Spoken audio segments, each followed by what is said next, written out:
Moto3 Jerez 2026 benar-benar jadi panggung yang brutal buat Hakim Danish. Start dari posisi 10 dengan hype segunung, dielu-elukan media Malaysia seolah podium sudah tinggal ambil. Tapi begitu lampu start padam, semuanya ambyar.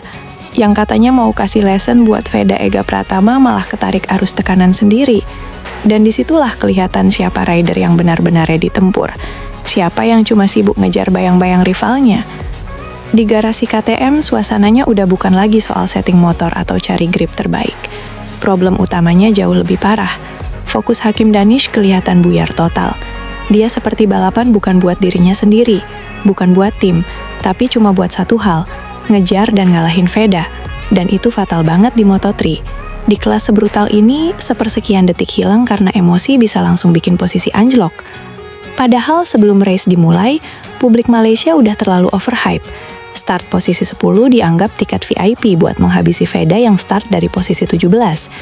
Narasinya liar banget, seolah Danish tinggal gaspol lalu semuanya selesai. Tapi realitanya, aspal Jerez malah ngebuka semua kelemahan mental itu satu persatu. Race dimulai, dan Danish memang sempat kelihatan agresif. Tapi makin lap berjalan, ritmenya mulai berantakan. Pengereman telat, racing line berantakan, keluar tikungan kehilangan momentum. Ini bukan masalah motor, ini kepala yang udah kepenuhan pressure. Dia terlalu sibuk mikirin posisi Veda dibanding fokus sama race-nya sendiri. Dan yang paling nyakitin, setiap Veda mulai naik posisi, Danish malah makin goyah. Sementara di sisi lain, Veda Ega Pratama tampil dingin banget. Start dari posisi 17, tapi ridingnya kayak rider yang udah makan asam garam MotoGP bertahun-tahun. No panic, no drama. Dia pelan-pelan nguliti lawan satu persatu. Overtake bersih, braking presisi, ritme stabil, kayak assassin yang datang diam-diam lalu tiba-tiba udah ada di depan. Dari P17 tembus finish posisi 6. 11 rider dilewatin. Dan itu bukan hoki, itu pure class. Yang bikin makin kontras, Danish malah finish di posisi 13, turun 3 posisi dari grid start. Buat tim sebesar KTM, hasil kayak gini jelas bikin gerah. Start depan tapi finish makin mundur itu bukan sekedar hasil jelek, itu alarm bahaya. Kabarnya di internal tim, para engineer mulai frustrasi. Mereka merasa Danish terlalu terobsesi sama Veda sampai lupa membenahi performanya sendiri.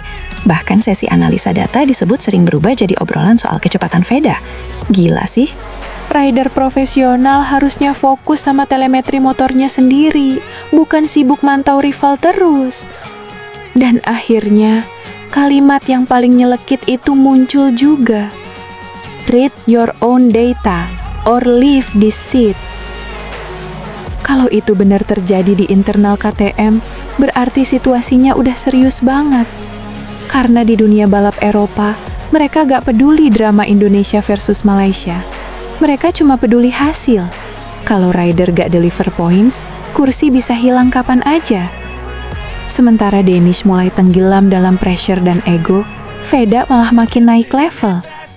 Di garasi Honda tim Asia, suasananya jauh lebih tenang. Veda fokus bedah telemetri bareng tim, diskusi soal racing line, soal tire management, soal improving lap time. Mentalitinya beda jauh. Dia gak datang buat cari musuh. Dia datang buat berkembang. Dan itu yang bikin grafik performanya naik gila-gilaan. Yang paling brutal dari semua ini sebenarnya sederhana. Veda gak pernah banyak omong, tapi hasilnya selalu nusuk keras. Sedangkan Danish terlalu sibuk membangun narasi rivalry sampai lupa kalau race dimenangkan di lintasan, bukan di media sosial. Moto3 itu kejam. Aspal gak peduli seberapa viral omongan lu. Aspal cuma respect sama rider yang bisa kontrol emosi dan ketap cepat di bawah tekanan. Dan di Jerez, Veda kasih masterclass soal itu. Dingin, efisien, mematikan. Sekarang tekanan ada penuh di pundak Hakim Danish. Karena sekali publik melihat mental rider mulai retak, sorotan bakal makin liar. Apalagi petinggi KTM pasti gak mau investasi jutaan euro mereka habis cuma karena rider gagal ngontrol ego sendiri. Sedangkan Veda, dia tinggal terus jalan, terus belajar, terus ngebut. Dan makin hari makin kelihatan kalau roket Indonesia ini bukan sekadar hype sesaat. Dia benar-benar ancaman nyata di Moto3. Jerez udah kasih warning keras ke semua rider Asia Tenggara. Kalau mau lawan Veda, jangan cuma modal omongan. karena anak ini jawab semuanya pakai stopwatch.